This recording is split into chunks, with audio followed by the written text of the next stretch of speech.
Welcome to Man Does Tech, where I solve the problems you didn't even know you had. You start by confirming input devices are working and Roblox has focus. Press a movement key briefly to see if the OS registers it. This rules out hardware faults.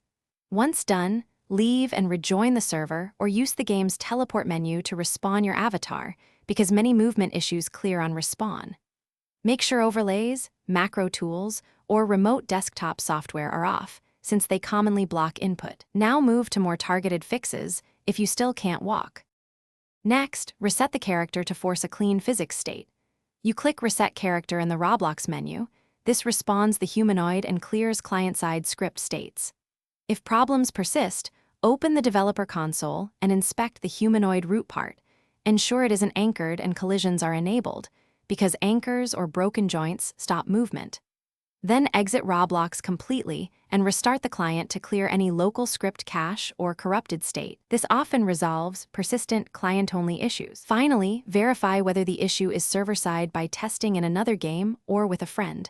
Server scripts can lock movement for game mechanics. If movement works elsewhere, contact the game developer and describe exactly when it happens. You can also test on a different device or account to isolate the problem.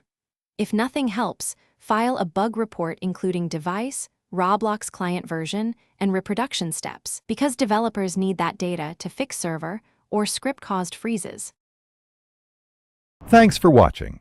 If you found this helpful, don't forget to like and subscribe.